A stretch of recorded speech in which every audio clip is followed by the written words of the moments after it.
Challenge Roth, one of the biggest and arguably best triathlon experiences out there. We are here in the transition and we're going to take a look through the age group transition. Take a look at the bikes that aren't constricted by sponsors and what they want, and see if we can find some fun and interesting tech. Let's go.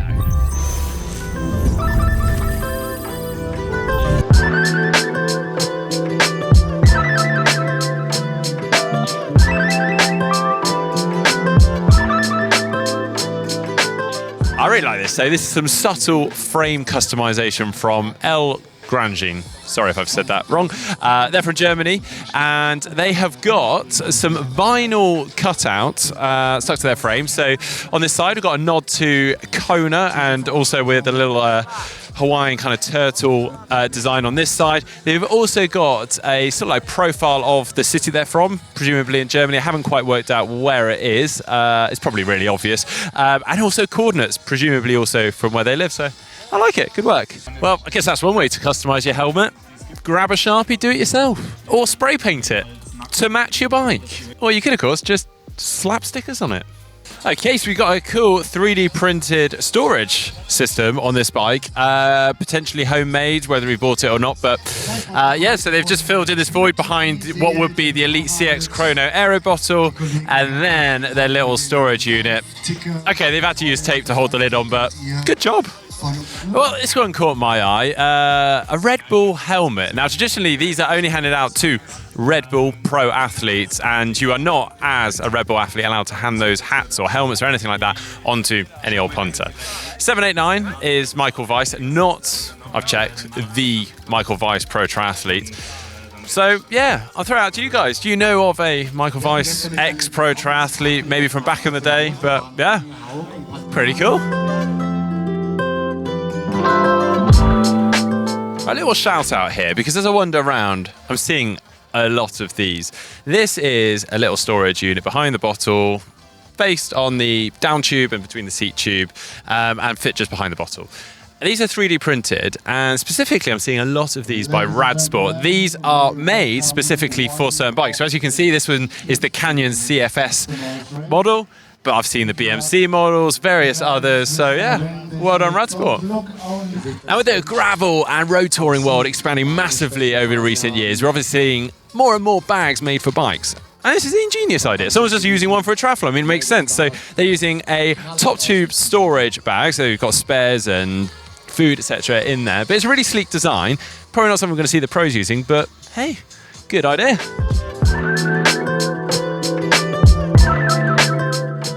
Well, this is fun because beside me here, I have a little road bike, which is, I think, from the 1990s, maybe even earlier than that, although it doesn't have down tube shifters. I'm sure someone out there can fact check in the comment section down below.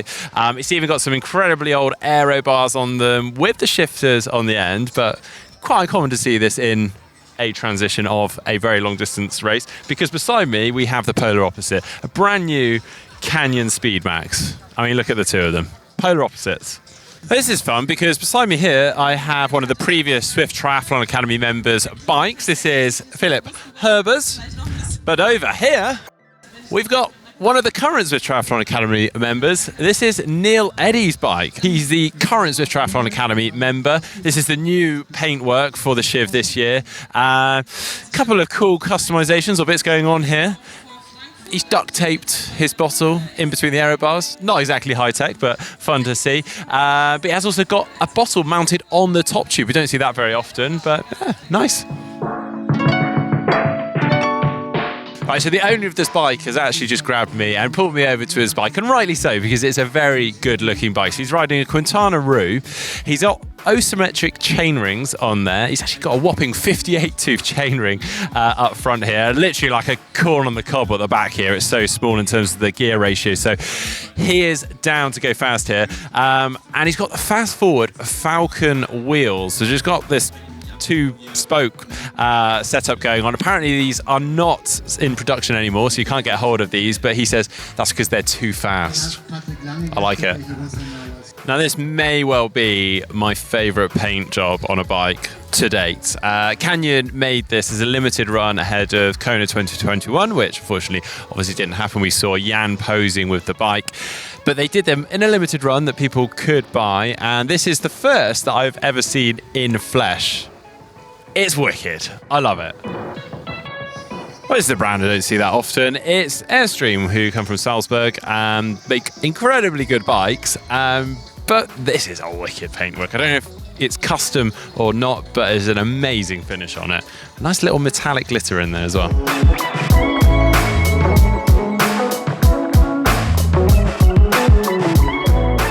This is cool. So this is the Zip Super 9 disc, but obviously very bright white, and that's because they did it in a limited number of colorways for their 30th anniversary. I believe they did it in 4 different colorways.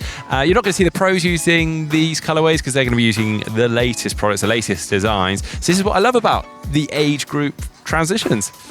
So this is pretty special. I've seen a couple of these actually in the transition. This is the Isaac Eretic bike. I believe these are from the early 2000s. I actually don't know a ton about them. There's not a ton actually out there online about these. It looks like a monocoque design frame, but I may be wrong.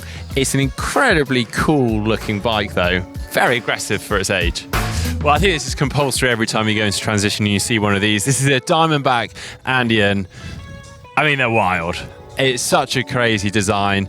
Dare I say, I think it's actually growing on me a tiny bit.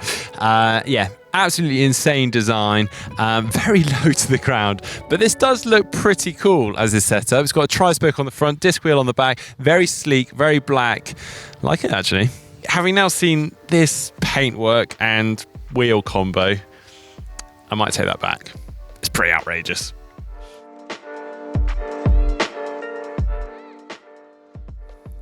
Wow, get a load of this. So this is a very modern S-Works Shiv tri-bike with almost a quite antique look and feel to it. I'm not sure quite what the design is. It almost looks like a Chinese plate that maybe my nan might have had.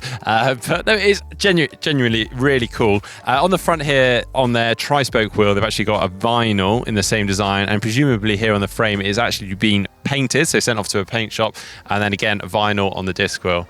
And they've even gone to the extent of doing the helmet too. Get a load of this lightweight disc wheel. Now you don't see them in this colorway anymore. This is a very old setup, tubular. They were pretty much the fastest and lightest disc wheel of their time many years ago. But yeah, still look really cool, don't they? Right, so here we've got 2 bikes with standard sort of deep section wheels on, but they've converted them into disc wheels. And no, they haven't done my DIY disc wheel, which you can check out if you like. They've used the Easy disc wheel covers. So these can go onto your normal wheels. You can get them in different sizes for different sets of wheels. So this person here has got the DT Swiss wheels, very deep section wheels. So they've got a slightly smaller disc wheel cover. And then on this one, they've got a set of shallower Mavic wheels. And they've got a slightly larger disc wheel. But yeah, these install really well. They've got these really clever rivets on, but they look neat. And actually, at a glance, you wouldn't know that they weren't normally a disc wheel. So yeah, good stuff. Well, I have honestly lost count of the number of 3D printed toolboxes that I've seen today. And some of them, they don't look like they're made by brands necessarily. Perhaps people are literally getting them made themselves, which is amazing. This is another one. This is made by 4Frames. I haven't actually come across that brand before. But it's even got the dimpling effect on it, which would match their Elite Chrono CX bottle, which would go here. Fits snugly in on this Canyon Speedmax. Good job. Couple of fun things on this bike. So firstly, we've got this hydration system on the front. I came across this brand for the first time the other day in the expo. If you haven't checked out our expo video, do that, because this brand comes from Frankfurt. They make hydration systems in a number of different sizes for different bikes, and the way they attach is very, very clever. And also you can then just attach computer mounts into there. Do check it out. You can print off templates and work out which one fits your bike. But then I also quite like the vinyl on the top tube of this bike. Never mind the if anyone's ridden a TT or triathlon bike for any amount of time, they'll know exactly what that's about. Another incredibly old bike here. We've got a Mosa bike, not entirely sure on the age of it, but it's got obviously some triathlon and TT modifications. It's got the Cintas base bar and tri bars or aero bars on there. Not only that, we've also got grip shift gear levers or gear changes on the end of those. And in addition, we've also got some incredibly old city shoes. Well, this looks a little bit familiar. This is Quinn's bike. Yeah, so Quinn Gaskell, one of our cameramen from the team, is doing his first triathlon, an iron distance triathlon here at Challenge Roth.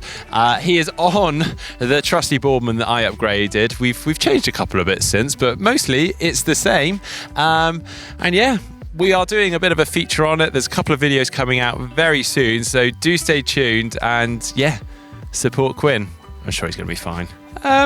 Can anyone explain to me what's going on here? It seems like a majority of this saddle's missing. I understand kind of the concept, but if you were to go over a bump and fall forwards, or maybe they're going to add some more tomorrow. I'm hoping they're going to add some more tomorrow morning. Okay, so I said I was just doing age group tech, but when Jan Frodeno's bike's in transition, it'd be rude not to. And I have spotted, although we have featured his bike fairly recently, it's much the same, other than the saddle. Previously, he was riding the Kobjoff 55 saddle. He's on the new Ergon prototype saddle. So yeah, it'd be interesting to see if that's released, when it's released. It looks relatively similar to the Kobjoff, but yeah, neat. Well, hats off to Wolfgang. This is amazing. So they've got a little bucket that they've made underneath their aero bars. I haven't quite worked out where they've made it from. It almost looks carbon fiber-esque, but I believe it's not. I think it's some sort of wicker, and then they've put some resin over the top. It looks like they've shaped it so it fits. It's flat at the back, it sort of scoops round under the aero bars, and then on top of that they've added some Velcro to the side and then actually made this zip area, sort of textile fabric bit on the top so they can access it. So presumably they've got all their gels and everything they need in there. Awesome, love it. Well, this one took me a while to figure out. I've heard of homemade parts for bikes before, but this is essentially a homemade bento box, or at least from what I can work out. So they have got a piece of cardboard acting almost like a tray or a plate for the food that they're going to carry on the bike. And then presumably that's going to go in this sandwich bag, which is a Ziploc bag. They've taped it onto the front of that plate so that the wind, I guess, catches it, keeps it down in place. But it's a little kind of, I guess, sweet bag for them in the front of their bike. Great. Whew. This is pretty different. So we've got a Fuji bike here, which we don't see a ton of these days. I think it's a Fuji Kala, but it's a safari paintwork on it. We've got lines on there, we've got flamingos, we've got flowers, who knows what else. It's actually quite cool, quite like it, eh? Well, I think it's fair to say we found some pretty weird, wonderful and wacky tech out there. Let us know what you think of all of it in the comment section down below. Let us know what your favourite was and what you thought maybe was a little bit outrageous. If you enjoyed today's video, please do give it a thumbs up, give it a like, and don't forget to subscribe.